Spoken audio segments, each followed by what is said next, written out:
Bonjour, je m'appelle Suzanne, bienvenue sur ma chaîne Suzanne et ses folies. Vous êtes en train de visionner le premier épisode du podcast La tricoteuse fauchée. Merci beaucoup déjà en partant d'avoir commencé à écouter la vidéo. Juste ça, c'est beaucoup pour moi, je suis très nerveuse en ce moment. Je vais tout de suite me lancer avec la raison du titre de mon podcast. Ça fait quand même plusieurs mois que j'ai découvert les podcasts québécois. Je les adore en passant, ils sont géniaux. J'ai beaucoup de plaisir à les écouter, j'en écoute vraiment plusieurs. J'ai pas fini de les découvrir tous encore. Puis, vraiment, j'ai rien à redire. Par contre, il y a un aspect sur lequel je trouve plus difficile euh, comment dire, de m'identifier. C'est au niveau budget achat de laine. On se cachera pas que souvent les podcasteuses vont tricoter avec des belles laines de teinturière québécoises, ce que je trouve absolument génial. Pour celles qui peuvent se le permettre, là, c'est fantastique. Par contre, j'ai remarqué qu'on a tendance, même sans le vouloir, à euh, pas banaliser, mais ça dire un peu que c'est juste les débutantes qui tricotent avec de l'acrylique, que les laines cheap, ben ça fait pas des si beaux résultats, qu'on devrait pas tricoter avec ça. Je suis un peu contre. Je comprends, ok, qu'avec une belle laine, avec une laine de qualité, le résultat va probablement se tenir mieux, boulocher moins, durer plus longtemps. Mais ça n'empêche pas qu'on peut tricoter des belles choses avec une laine commerciale, même avec de l'acrylique qu'on va avoir payé à peu près rien chez Walmart. Donc, c'est un peu ce que je vais apporter avec mon podcast parce que, ben moi, je fais partie de ceux qui n'ont pas les moyens de tricoter des laines de teinturière. Je n'ai même pas les moyens de tricoter avec de la vraie laine. Donc, je tricote avec de l'acrylique. Puis, pour vous donner une idée, j'ai un projet que je vais vous présenter tantôt, que je commence bientôt. Je suis toute énervée.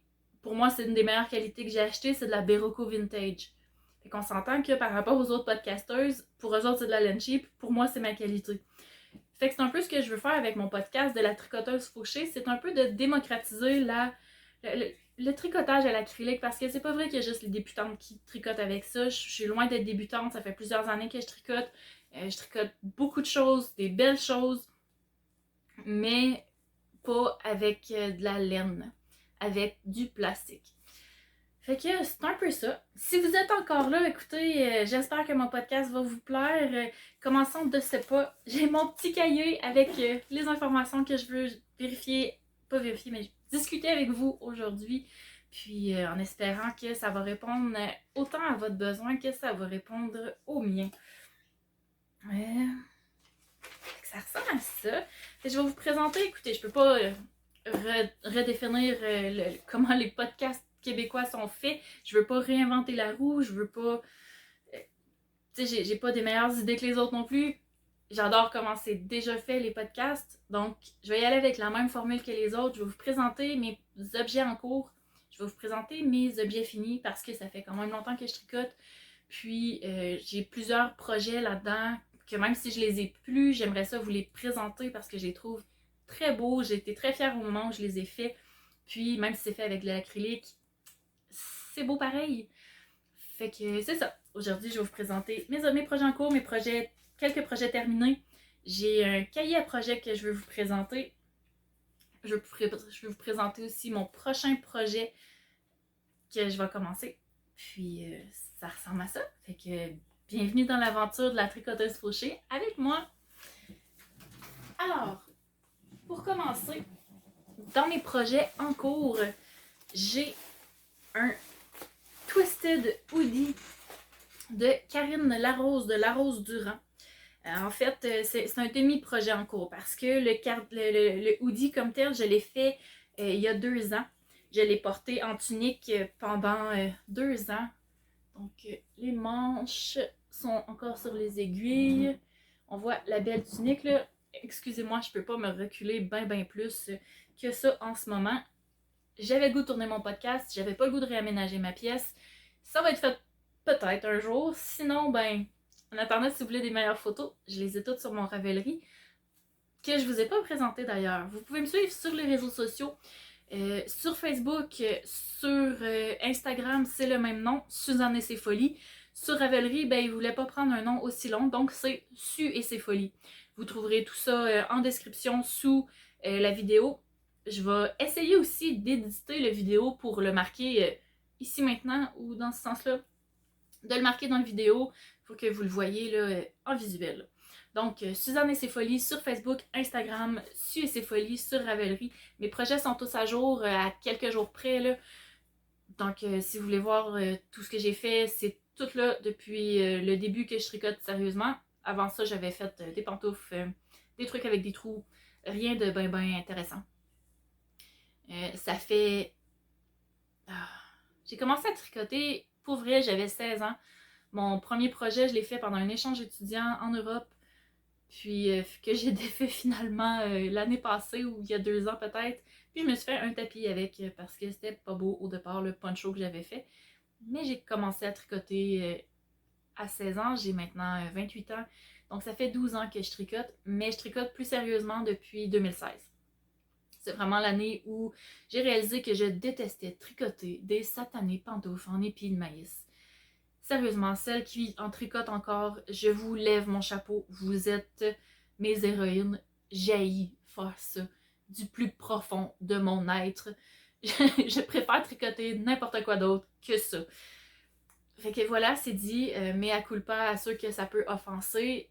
J'aime pas ça, des pantoufles en épis de maïs. J'adore les porter, j'aime juste pas les faire. Fait que depuis 2016, c'est ça, 2016 que je tricote autre chose. Vous allez pouvoir le voir sur mon Ravelry. Puis c'est un peu de ces projets-là que je vais vous présenter au fil des épisodes, à coup de 1, 2, 3 par épisode. Fait que pour en revenir à mes projets en cours, eh bien, comme je vous disais, je peux pas me reculer ben plus. Vous avez un aperçu là. Il y a un super capuchon, très confortable. Les épaules sont faites à partir d'une torsade magnifique, très facile à faire, super intuitive. Ensuite, on sépare pour les manches, on descend le corps qui se tricote en rond. C'est tout expliqué comment faire les rayures pour que ça matche et que ce soit à notre goût.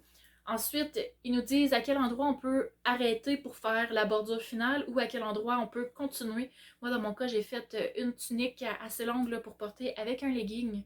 Puis je suis assez grande, donc c'est assez long quand même. Ma meilleure amie, je pense qu'elle fait une robe aux chevilles ou à mi-mollet. Là. Elle est toute petite, puis moi, je suis assez grande, donc c'est très drôle. Donc, ce qui est en cours, en fait, actuellement, c'est que j'ai fait des manches.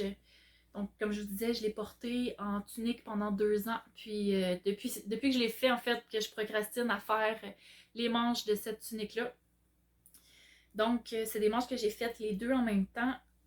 En fait, les deux étaient prêtes il y a déjà un bout de temps. Puis, en les installant, j'ai réalisé qu'elles n'étaient pas assez longues. Donc, hier, j'ai détricoté ma petite bordure. Puis, j'ai rajouté un pouce de jersey. Puis, je suis en train de refaire ma bordure. Là, je suis rendue à l'étape là, de faire le trou pour le pouce. Puis, mais que je me remette à tricoter, là, ça va être terminé dans les 2 heures maximum. Là, je tricote pas super vite, mais ça va être très rapidement. Je les fais pas en Magic Loop parce que j'aime pas beaucoup la technique. Par contre, c'est une technique extrêmement similaire. C'est... Ça doit être du Magic Loop aussi, mais avec 2 aiguilles circulaires en fait. Donc c'est le même principe que le Magic Loop. Les côtés vont être tout le temps... Chaque côté va tout le temps être les deux un à côté de l'autre. Puis au lieu d'avoir une loupe ici, mais moi j'ai 2 aiguilles circulaires. Fait que c'est plus facile de faire la transition, je trouve, entre les deux côtés. Puis il y a sûrement des vidéos sur internet là, qui expliquent comment faire. Ça m'étonnerait même pas que Claude Tricot en ait à ce sujet-là. Je voulais vous présenter ma tunique aujourd'hui parce que je suis vraiment fière. J'ai décidé que je voulais mes manches amovibles. C'est pas quelque chose qu'on voit souvent. J'ai essayé pour commencer de les faire sur des petits boutons pression. Tu sais, des petites snaps, là, comme pour les pyjamas de bébé. Fait que c'est long à coudre, là. Il y a comme 4 petits trous à coudre sur chaque bouton. Chaque bouton a sa moitié. J'avais 9 boutons par manche. Fait que, on s'entend, ça fait beaucoup de petits trous à coudre. Et ça a été très long. Et là, j'étais toute fière d'avoir fini. Je pensais que j'avais fait une belle job. J'attaque toutes les manches, toutes à leur place. J'enfile mon hoodie et tac, tac, tac, tac. Quand je le mets puis que je me mets à bouger, ça détaque tout en arrière ici. Ça, on s'entend, j'ai pas des petits bras. Ça tirait beaucoup trop. Les manches sont juste assez ajusté pour mes bras. C'est pas trop, mais il y a vraiment pas assez de lousse pour que les petits boutons pression tout petits, ils tiennent sur mes bras. Fait que là, j'ai réfléchi parce que je les voulais vraiment, vraiment amovibles, mes manches. Puis je me suis dit, Colin, un zipper, ça tiendrait. Tu sais, ça marche pour plein d'affaires, un zipper, là. J'ai jamais vu ça, mais ça doit se faire. Je suis sûrement pas la première à y avoir pensé. Bref, je suis allée à ma boutique locale de tricot, qui est de fil en aiguille. Euh, parce que je vous l'ai pas dit non plus, mais je viens du Témiscamingue. Donc la seule boutique qu'on a au Témiscamingue, c'est de fil en aiguille, une petite boutique locale qui vend des belles laines de qualité, des laines un peu plus abordables, puis même de l'acrylique. Ils ont aussi une belle section couture. Les dames qui travaillent là sont vraiment d'excellents conseils. Puis j'ai beaucoup de plaisir là, à chaque fois que j'y vais. S'il n'y avait pas un maximum de clients qui peuvent y aller à la fois, je pense que je passerais mes après-midi à tricoter là quand je le peux. Mais je vais laisser la chance aux gens de pouvoir y aller. Fait que si je suis là, ils peuvent pas y aller. Parce qu'il y a un maximum de 3 personnes qui peuvent y aller à la fois. Là. La boutique n'est pas très grande, mais c'est cosy, c'est vraiment le fun. Avant la pandémie, il y avait des cours qui se donnaient là, à la table du milieu. Il y a des chaises confortables face à la vitrine au soleil. Là. On pouvait aller tricoter là l'après-midi durant au soleil avec la petite musique en arrière-plan. Il y a une petite machine à café. C'était cosy à souhait. Là. Vraiment, j'ai très hâte de pouvoir recommencer ça. Donc, je suis allée à ma boutique de tricot. Je lui explique mon projet. Je lui montre mes manches. On mesure ça ensemble, quelle longueur ça prend et tout ça. Elle est un peu sceptique de mon idée, mais elle me conseille quand même sur les zippers les plus solides pour ça. Puisqu'elle est d'accord avec moi qu'avec la grosseur de bras que j'ai, si les snaps ont des snappés, ça va prendre quelque chose de solide pour tenir ça. Fait qu'on a pris des zippers en plastique. Et voilà. Donc, je vais vous dézipper une manche, puis je vais vous expliquer comment je l'ai installée. Parce que parce que c'est ça, je trouve que c'est assez ingénieux, puis je veux le partager, excusez-moi, avec vous. Alors, j'ai cousu la fermeture éclair sur l'intérieur de ma manche, avec la fermeture, le slider sur la manche aussi, parce que je voulais pas avoir ça en dessous de mon bras quand que je porte le chandail en tunique. Ce qui va arriver encore parce que je l'adore, mais l'hiver, je vais pouvoir mettre des manches et être bien au chaud dans ma tunique qui va être rendue une tunique à manches longues. Puis j'ai cousu les zippers à l'intérieur, mais comme un pouce à l'intérieur. J'ai cousu la partie extérieure de la fermeture éclair. J'ai tout cousu à la main à l'intérieur de ma manche. Donc de l'extérieur, ça c'est l'aisselle, on voit à peu près rien. Là, les fils paraissent même pas. De toute façon, en dessous de mon bras, personne ne va regarder ça. Puis sur le dessus de la manche, là, on voit rien non plus. Là, c'est tout noir. Donc, c'est ça. Alors voilà mon Twisted Hoodie de Karine Larose, de La Rose Durand. Bien sûr, tous les noms de patrons, les noms de designers et tout ça, je vais tout écrire ça là, dans la description en dessous. Puis, comme je disais tantôt, à l'édition, je vais essayer de le rajouter en bas, quelque part dans l'écran, pour que vous puissiez voir aussi. Parce que, je sais pas si vous êtes comme moi, mais moi, je suis super visuelle. Quand j'écoute des podcasts, j'adore quand c'est à l'écran. Mais j'ai jamais fait d'éditage vidéo. Fait qu'on va voir ce que ça donne. Une chance, mon chum est bon en informatique. Il devrait me donner un coup de main. Puis, un autre petit ajout que j'ai fait à ma tunique qui n'était pas dans le patron, j'ai mis une petite poche kangourou. Elle est toute mignonne. Elle paraît presque pas. On le voit bien comme ça, là. J'ai repris mes mailles ici pour que la bordure ait l'air à même le tricot. J'ai fait une petite bordure au point mousse tout le tour, puis je l'ai cousu le bas. Ça fait une petite démarcation, là, une petite fin de poche que je trouve assez nette. Je trouve ça mignon comme tout. Fait que j'ai très hâte là, de pouvoir le porter. Donc voici mon premier en cours. Je vous... Excusez-moi, je l'accrochais avec mon pied en tassant mon sac à projet. Désolée. Je le couperai pas, je vais même le laisser là parce que c'est ça, c'est moi au naturel. Donc, je vous montrerai pas tous les projets que j'ai en cours parce qu'en fait, il y en a vraiment beaucoup qui sont en hibernation. Il y en a plusieurs que je vais... J'ai appris récemment que le mot c'est froguer, que je vais défaire parce que j'aime pas le résultat, je trouve ça trop long, trop plate, etc. Fait que... Ou que je vais recommencer parce que j'aime pas le fini, que je vais le faire autrement. Fait que je vais vous présenter vraiment juste les projets sur lesquels je travaille actuellement. Donc, le deuxième projet que j'ai en cours, c'est une paire de bas. Et là, si vous vous souvenez, vous souvenez sûrement pas, mais j'ai déjà fait une jolie publication sur Vive la laine, groupe fantastique par ailleurs, où je disais ouvertement que je déteste faire des bas. Donc, la première expérience que j'ai eue avec des bas, ça s'est pas super bien passé. J'ai trouvé ça aussi long et plate que des pantoufles en épis de maïs, c'est-à-dire vraiment épouvantable. J'ai pas aimé ça du tout. C'était un patron écrit à la main, photocopié avec des bouts en dactylo. D'après moi, c'est un patron qui roule depuis super longtemps dans les cercles de fermières. C'est mon ancienne belle-mère qui m'avait donné ce patron-là. C'est le patron qu'elle fait tout le temps depuis des années, puis elle adore ça. Et c'est parfait. Avec zéro indication sur le nombre de mailles à monter, sur comment adapter à la laine dans nos aiguilles. Rien de ça, parce que ça, c'est genre de l'essai-erreur, puis c'est pas mon genre. Aucune explication sur comment grafter la pointe des orteils. J'ai vraiment pas aimé l'expérience. Finalement, c'est elle qui a fini la première paire de bas, puis qui a fait la deuxième que j'avais promis. Merci encore, Pierrette. Je sais bien qu'elle ne regardera pas, mais elle m'a sauvé la mise cette fois-là. Mais là, mon conjoint actuel qui me demande « Suzanne, je suis tannée de voler tes bas. Voudrais-tu m'en faire une paire, s'il te plaît? Ce serait vraiment gentil. » Et là, il a vu le désespoir dans mes yeux. Je me chérie, je déteste faire des bas. Mais dans la vie, je n'aime pas ne pas aimer quelque chose. Puis je me suis dit qu'avec tous les patrons qu'il y avait, je devais bien trouver une façon de faire les bas pour aimer ça. J'ai regardé un peu, puis au travers des podcasts, on voit beaucoup les filles faire des bas, puis il y a différentes façons. Donc tu peux faire cuff down, toes up, et plein de façons. Il y en a qui font juste des tubes, puis qui font tous des afterthoughts, heel and toes.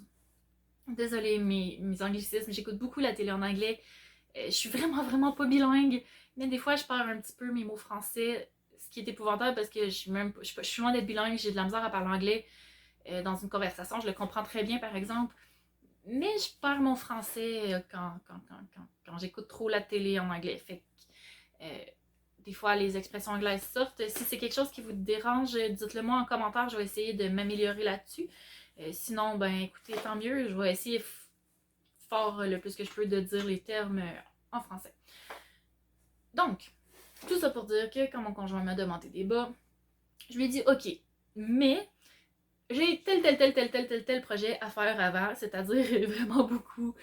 Puis j'allais un petit peu décourager, mais pas tant que ça. Je l'ai envoyé à ma boutique de laine après avoir discuté avec la vendeuse. Il est allé chercher la laine qu'il voulait, il m'a acheté les aiguilles que j'avais besoin parce que je les avais pas dans mon kit d'interchangeable.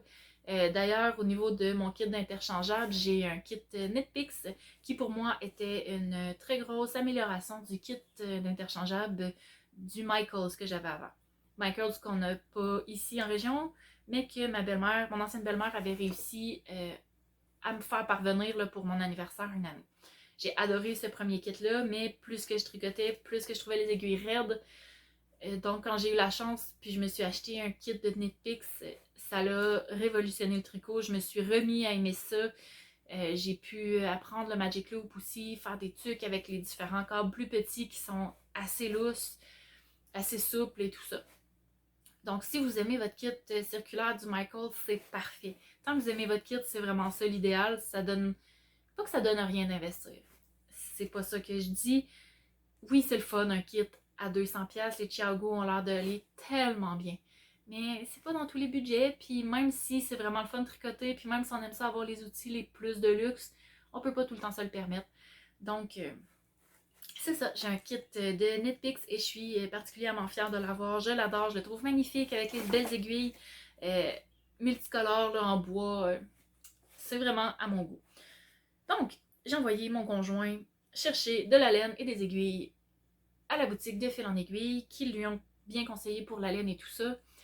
pour faire des bas d'homme, qu'il y a des très grands pieds, il est assez long. J'étais pas certaine si j'avais assez d'une balle de 100 grammes pour y faire une paire de bas. Donc, il a acheté 2 balles de 100 grammes. Fait que j'ai 200 grammes de laine pour lui faire des bas. Ça doit être une des plus belles laines que j'ai tricotées. Là. C'est la Berroco Socks de Berroco, justement. C'est la couleur 1402. C'est super pas clair. Ça donne un espèce de... Ah, ça brille beaucoup. C'est gris, bleu, noir, chamoiré. Fait que, en tours-up, avec mes 2 aiguilles circulaires, j'ai presque la moitié des orteils de fait, je pense. C'est tout petit, tout mignon. J'ai suivi le tutoriel de Claude Tricot qui explique comment faire des bas à partir des orteils. Puis, comme je savais déjà là, faire du Magic Loop sur 2 aiguilles, ben, j'ai fait les 2 bas en même temps avec chacun leur balle. Donc, je vais pouvoir lui faire une paire de bas à la longueur qu'il veut lui faire. Il va pouvoir l'essayer au fur et à mesure. Je n'ai pas beaucoup de faits parce que ben, j'ai priorisé mes autres projets, mais au moins je les ai commencés. Puis, effectivement, une fois qu'on sait comment commencer, ça fait un beau petit projet. Il appelle ça no-brainer, un beau projet qui permet de se vider la tête, de ne pas réfléchir, pas besoin de traîner de patron, puis tout ça. Puis quand je me repose des questions, ben, je vais réécouter les tutoriels, puis ça répond à toutes mes questions. Donc, c'est les 2 projets sur lesquels je travaille actuellement. Le prochain projet que je veux faire, par exemple, dès que j'ai terminé mon Twisted Hoodie de Karine Larose, c'est... Attendez que je trouve comment il s'appelle celui-là. J'ai pris des notes, faire sûr de rien oublier. Donc, celui-là, il s'appelle le Crumb de Andy Satterland. Ça ressemble à ça. Je sais pas si vous voyez bien. C'est une belle veste rétro que je trouve absolument magnifique. Ce n'est pas un patron québécois, mais il est fait en worsted et c'est ce que je peux trouver le plus facilement dans mon coin. Et là, grâce à une collaboration avec la boutique de laine, je leur ai tricoté quelques articles pour mettre en magasin. Puis ensuite, ça m'a permis de magasiner un petit peu pour me gâter. Alors, je me suis acheté quelques balles de la Berroco Vintage en jaune citron. Je la trouve absolument magnifique. Ça c'est flash au bout. Ça va être de toute beauté avec ce petit cardigan-là. J'ai très hâte de commencer. Je suis en arrêt de travail présentement, donc demain je devrais pouvoir commencer ça, puis pouvoir vous montrer un bel avancement au prochain épisode. Donc, ça fait le tour de mes projets en cours, de mes projets futurs. Maintenant, je voudrais vous présenter un projet qui n'est pas laineux à proprement parler, mais qui a beaucoup sa place, je trouve, dans le podcast. Ben, peut-être que vous ne trouverez pas, mais je veux vous le montrer pareil. Puis si vraiment vous n'aimez pas ça, dites-le moi en commentaire, puis je vous le présenterai pas la prochaine fois dans mon prochain épisode. Donc, ce que je veux vous présenter, c'est mon cahier à projet. Et là, il n'est pas fini, il est archi plein. Je ne sais pas trop comment la couverture va tenir. Éventuellement, je vais lui faire une strap en laine pour que qu'il tienne un peu plus fermé, que je ne perde pas les trucs qu'il y a à l'intérieur. Ça, c'est mon Ravelry papier, mon scrapbook, mon cahier à projet avec tous les détails des projets. Attendez, je vais vous montrer là, la dernière page que j'ai vraiment terminée, qui est particulièrement à mon goût. Ah, ça tombe bien, c'est un projet québécois en plus. Hip, je veux pas perdre mes collants. J'ai tout mis mes collants dans la dernière page pour être capable de bien m'installer la prochaine fois. Donc, je mets une photo du patron original. Je mets une photo du patron fini. Je mets un petit bout de laine de la couleur, un petit bout de laine que j'ai utilisé là, pour faire le patron. Puis, je mets des autocollants dedans. J'écris toutes les informations, les mêmes informations qu'il y a sur Ravelry, la grosseur de la laine, les informations. Je ne sais pas si vous allez être capable de lire. Ça vous donne un aperçu. D'ailleurs, la Madeleine, Sandra la Madeleine, que vous trouverez sur Etsy, à Crochet la Madeleine ou la Madeleine. Crochet la Madeleine, ouais. La Madeleine, en tout cas, Je vais vous mettre aussi un lien. Elle fait des autocollants fantastiques, dont des cartes à projet qui a déjà les informations, exemple le nom du patron, nom du designer, laine utilisée, date commencée, date terminée, tout ça, toutes les informations qu'on a besoin, un peu comme sur Ravelry. Fait qu'on n'a pas besoin de l'écrire, on fait juste coller notre collant où on le veut. Puis elle a même un beau cahier. D'ailleurs, je suis pas du tout commanditée par elle. J'adore juste ses collants. J'ai acheté à peu près tous ceux qu'elle a sortis. Je suis rendue à 3 commandes depuis qu'elle fait ses collants. C'est-à-dire depuis janvier. Puis là, j'ai d'autres choses encore dans mon panier, mais j'attends que ça fasse une distance un peu plus raisonnable entre mes 2 commandes parce que, ben, c'est ça j'en commande beaucoup, j'en passe beaucoup dans mon cahier à projet. J'adore ça. Donc, c'est ça. Si jamais vous voulez que je vous en montre un peu plus, vous me le direz. J'ai presque terminé de remplir ce cahier-là. Il me reste, d'après moi, là, à la fin 2021, puis probablement avant, là, je vais être due pour un nouveau cahier. Puis je prends celui que Sandra est en train, elle vient de publier, qui est tout mignon, avec des petits agneaux, des petits cœurs laineux et de toute beauté. Donc, et voilà le cahier à projet que je voulais vous présenter. Puis, étant donné que ça fait longtemps que je tricote, puis que c'est mon premier podcast, je me demandais un peu quels objets finis je vous présentais, parce que ben, je pourrais vous présenter ceux que j'ai terminés la semaine dernière, ceux que j'ai terminés dans le dernier mois, dans la dernière année. J'ai décidé de vous présenter un peu tout ça, puis d'y aller avec des projets que j'ai beaucoup aimé faire, des projets où je suis assez fière du résultat. Puis, au travers de ça, les projets que j'ai terminés récemment. Donc, je vais commencer avec ce que je crois qui est le premier projet que j'ai fait pour moi, le premier gros projet qui était à l'époque tout un défi pour moi. C'est, on voit ici, vous allez sûrement le reconnaître, c'est le Home Shawl, maintenant appelé le Everyway Shawl de Andrea Murray. Il est en acrylique, il se tient, il est vraiment, vraiment mou. Pour vrai, maintenant, je m'en sers de doudou de sofa.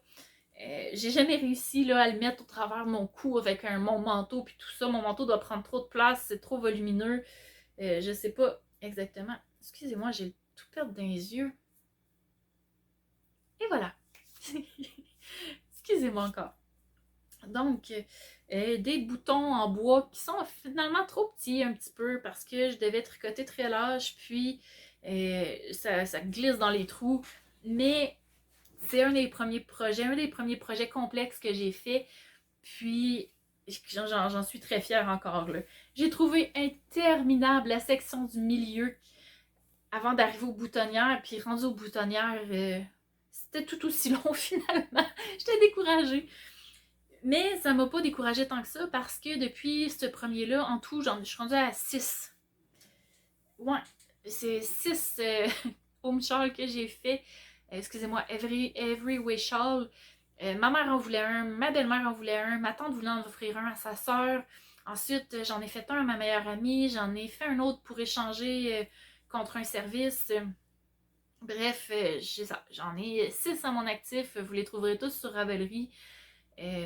Vous excuserez la piètre qualité de certaines photos. J'ai pas toujours eu la bonne connaissance par rapport à mon cellulaire pour prendre des photos. J'y allais au mieux que je pouvais, ce qui est encore le cas, mais je pense que je m'améliore dans les photos. Elles sont plus claires, plus vives, la couleur est plus réaliste, puis c'est de mieux en mieux. Là. Donc voilà pour le home shawl. Il est fait en acrylique, tout simplement. Rien de bien compliqué, là, avec des belles couleurs vives, un beau sarcelle, un beau crème, un violet foncé avec un gris charcoal pour la base. Et voilà. Un autre projet que je veux vous présenter, et je vais vous mettre des photos popées un peu partout ici, c'est William la licorne de Cheeky Pork. C'est un patron qu'on trouve sur Etsy, qui est en anglais, en français, qui est vraiment bien fait. Ces patrons, à lui, je les adore. Il fait des toutous là, vraiment fantastiques. Donc, des licornes comme ça, j'en ai fait plusieurs. J'arrive même pas à me rappeler combien. Parce que ben, quand j'ai fait la première pour la fille d'une amie, je l'ai posté sur ma page Suzanne et ses folies et là, tout le monde a fait comme « Oh my god, j'en veux une ». J'ai eu une file d'attente, ça a pris presque 2 ans avant que je vienne à bout de toutes les faire parce que je voulais pas faire que ça, j'étais écœurée, j'ai eu plein de choses dans ma vie qui se sont passées. Puis, ben c'est ça, ça a pris presque 2 ans pour que je réussisse à remettre la dernière le mois dernier. Donc j'en ai fait vraiment plusieurs, j'en ai fait majoritairement blanches et multicolores, mais j'en ai même fait une peau nez que je vais vous popper autour de ma face ou sur ma face, puis je vais vous mettre les informations ici. Donc patron très intéressant à faire de Cheeky Pork. Une couverture que j'ai fait cet hiver, c'est la toute petite Covered in Cable du livre 60 More Quick Baby Blanket. C'est des patrons qu'on peut trouver. Je ne sais pas si on peut les trouver sur Ravelry. En fait, j'avais acheté le livre parce que je ne les trouvais pas sur Ravelry, mais que je les trouvais vraiment magnifiques. Le livre vaut la peine d'ailleurs. Il y a 60 couvertures de bébés à l'intérieur, toutes plus belles les unes que les autres. Et moi, ben, ce patron-là, je suis tombée en amour. Elle est toute petite comme ça parce que j'avais pas plus de laine. C'est de la laine que j'ai trouvée à mon comptoir familial tout près de chez moi. Donc j'ai pris tous les restants que j'avais trouvés qui étaient à mon goût. Puis ça m'a coûté là, une bagatelle, puis encore. Alors j'ai utilisé cette laine-là du mieux, au plus de cette capacité. Puis voilà, j'ai fait une toute petite baby blanket, une toute petite couverture de bébé. Parfait pour la coquille, parfait pour juste dormir avec, se coucher, puis tout ça. D'ailleurs, attendez que je trouve le bon coin. J'ai mis ma petite étiquette en... je sais pas si je suis capable de faire un focus dessus. Ah, ça marche pas. Peut-être comme ça a de la pas pire. Une petite étiquette en cuir que j'ai fait faire chez Atelier Unicar, que vous pouvez trouver sur Facebook ou sur Etsy. J'en ai en bois, j'en ai en cuir. Moi, j'ai fait mettre mon petit logo dessus. C'est mon petit logo à moi de Suzanne et ses folies. Parce que j'ai pas d'entreprise comme telle, mais je suis bébé, puis j'aime ça, ces affaires-là. Puis je trouve ça le fun d'identifier les ouvrages que je fais. Donc, je me suis fait faire un petit logo, puis je me suis créé un tout petit nom d'artisane, si on veut, que je mets sur toutes mes créations. Donc, j'en ai en bois, puis j'en ai en cuir. Je préfère utiliser ça en cuir pour les trucs de bébé, parce que, je sais pas, dans ma tête, s'ils viennent à bout de l'arracher, ça va être moins pire pour le dent de croquer dans du cuir que de croquer dans le bois. Dites-moi si je me trompe. De toute façon, là, quand que je laisse une couverture comme ça à des parents, je leur recommande, bon, ça va à la laveuse bien évidemment, je leur recommande quand même de sécher à plat, ça va durer un peu plus longtemps, ça va moins boulocher, puis c'est ça. Mais c'est pas dramatique non plus s'ils mettent à la sécheuse. Donc, Covered in Cable de 60 More Quick Baby Blankets. Une autre couverture que je veux vous présenter aujourd'hui, c'est une couverture que j'ai faite en 2017. Elle s'appelle La couverture étoilée de Mathilde R. Vous pouvez la trouver sur Ravelry. Je vais vous mettre une photo ici, comme ça. Donc, une belle photo de la couverture que j'ai faite. Encore une fois, la photo est un peu floue, fait que je vais vous mettre ici la photo du patron original.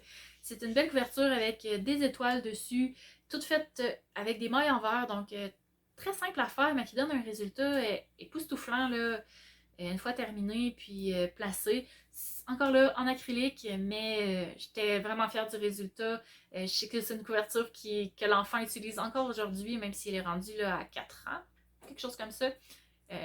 Terrible 4 que les parents m'ont dit. Donc, c'est ça. Hey, je dis beaucoup de donc, hein? Désolée, je vais essayer de me trouver un autre truc à dire pour enchaîner mes phrases. J'ai terminé pour aujourd'hui pour les projets terminés. Je pense que pour aujourd'hui, ça va ressembler à ça.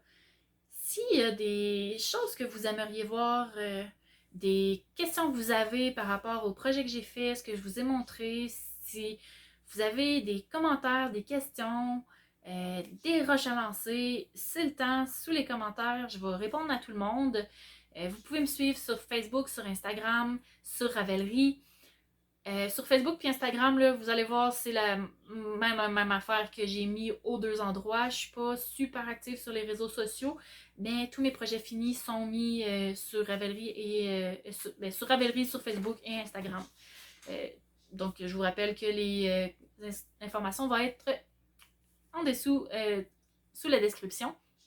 Puis, ah oui, j'avais une question pour vous, parce que, tu sais, je vous parlais de l'accessibilité à la laine, que, tu sais, on n'a pas tous les mêmes moyens, que c'est pas juste les débutantes qui tricotent avec de l'acrylique, puis que, ben, moi, j'ai pas ces moyens-là de tricoter avec de la jolie laine. Mais l'acrylique que je me le procure pas toutes aux mêmes endroits. C'est pas rare que je vais la prendre dans des ventes de garage, dans des ventes de succession, que j'y trouve sur les petites annonces. Comme je vous ai dit tantôt, j'en ai pris au comptoir familial. Des fois, j'ai des amis qui ont des restaurants qui m'envoient tout ça. Et je me ramasse avec des laines que je peux pas tricoter, mettons, ce que je veux, mais qu'il faut que je trouve un projet pour la laine. Fait que je pensais faire un segment aussi à tous les podcasts ou aux 2-3 podcasts. Vous présenter de la laine, puis, premièrement, si vous avez les informations de cette laine-là, si vous connaissez son origine, je le prendrai avec plaisir. Je me doute bien que c'est de l'acrylique, mais des fois, d'avoir le nom de la compagnie, le métrage, tout ça, c'est intéressant. Donc aujourd'hui, il y avait 2 balles que je voulais vous présenter. J'ai aucune idée de ce que c'est. J'avais jamais vu ces couleurs-là avant. J'ai aucune idée quoi faire avec, ni à quoi ça va ressembler tricoté. Ok, bon, j'aurais pu faire un échantillon, mais je n'étais pas rendue là. Donc, je vais vous montrer ça. L'idée que j'avais eue au final, c'était peut-être de faire des bas. Ah, c'est assez proche comme couleur. Ouais, c'est vrai ça. C'est vrai de la bonne couleur. Donc, encore, et voilà, elles ont l'air neuves comme balles de laine. J'ai juste pas les étiquettes. Je me demande si c'est pas de la laine à bas, justement. Je sais pas c'est quelle grosseur, je sais pas c'est quelle composition. Ça sent rien de particulier. Au départ, je pensais peut-être faire une petite couverture de bébé, mais comme juste en jersey avec une bordure contrastante. Mais j'ai vraiment aucune idée de ce que ça peut ressembler tricoté. Si vous avez une idée de ce que c'est, de la composition ou juste de la marque, je me débrouillerai pour les couleurs. Ce serait super apprécié si vous avez une idée de quoi faire avec ça. Je suis très preneuse. Puis si vous voulez plus que je vous montre mes drôles d'affaires, dites-le moi. Si vous voulez en voir plus, dites-le moi aussi. J'ai toutes sortes de laines, de toutes sortes de compositions, toutes plus bizarres les unes que les autres. J'ai été un bout de temps que je prenais vraiment tout ce qui passait. Maintenant, je suis un petit peu plus sélective. Je vais y aller plus avec de l'acrylique de grosseur worsted que je sais quoi faire ou que les couleurs sont plus faciles à travailler. Ce que j'aime tricoter par-dessus tout, c'est des couvertures pour bébé. Donc, ça, j'en ai vraiment plusieurs à mon actif. Puis, quand j'achète des nouvelles laines dans les ventes privées, j'essaie que ce soit en acrylique worsted pour justement que ce soit facile à intégrer dans mes petites couvertures de bébé. C'est ce qui fait le tour pour aujourd'hui. Je vous remercie infiniment d'avoir été là. J'espère vraiment que mon podcast va vous plaire. Moi, ça m'a fait beaucoup de bien de vous parler de tout ça. Surtout avec le confinement, là, où c'est plus difficile de jaser de laine avec nos proches. Avant le confinement, j'étais sur le point de donner des cours de base au crochet à ma boutique de laine. Puis finalement, c'est pas quelque chose qui va pouvoir se faire. La demande n'était pas assez là. Et là, depuis le confinement, la demande n'est plus là. Bon, on fait ce qu'on peut. Donc, parler de projets de tricot, de parler de mes créations, puis tout ça. Mon chum est super patient, il adore ça. Ben, en tout cas, il a de l'air d'adorer ça quand je lui montre, mais tu sais, maintenant, je peux pas lui montrer 15 fois. Là. Il l'a vu, c'est beau.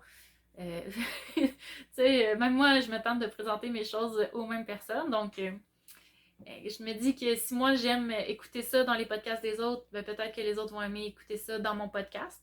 Puis j'espère que le fait que j'utilise la laine beaucoup plus abordant, beaucoup plus accessible, même de la laine qualifiée de cheap, de laine de base, de fil de base, parce que c'est même pas de la laine, mais j'espère que ça peut aller en rejoindre plusieurs qui sentent que le tricot pourrait être inaccessible pour elles. C'est pas parce qu'on n'a pas les moyens de tricoter avec de la laine qu'on peut pas tricoter. Je pense que c'est important que ce soit dit, que soit pas que l'acrylique soit pas banalisé parce qu'effectivement, même si ça n'a pas les mêmes propriétés que la laine, ça devrait pas être une raison d'empêcher les gens de tricoter. S'il fallait que je tricote seulement que j'ai les moyens de me payer en laine, à plus forte raison en laine de teinturier québécois, écoutez, je pense que je ferais un demi-projet par année. J'ai pas. Ça n'a pas de sens, là. Tu sais, comme je vous disais tantôt, la veste jaune que je vais me faire, je suis toute énervée. Je pense que c'est le projet le plus cher que je vais m'être faite à date. Puis en plus, c'est à 40% de laine. Caroline, je pense que je vais me donner une pichenote la prochaine fois que je vais dire donc.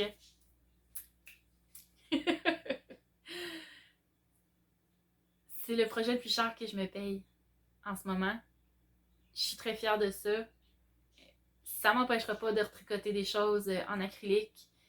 Puis un jour, si j'ai les moyens, c'est bien sûr que je vais faire comme les autres. Puis me payer de la belle laine de teinturier, puis faire affaire avec des artisans indépendants. Puis en attendant, ben je peux pas. Ok.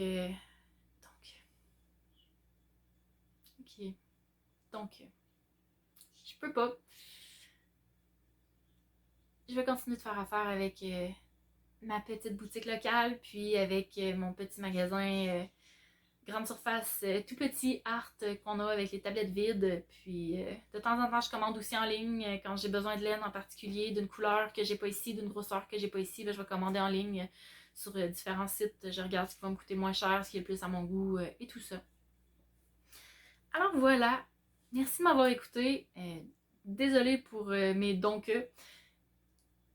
J'espère que ça vous déconcentre pas trop.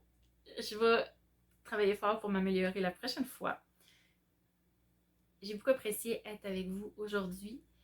Je pense pas que je vais enlever ben des segments de ce que j'ai filmé aujourd'hui.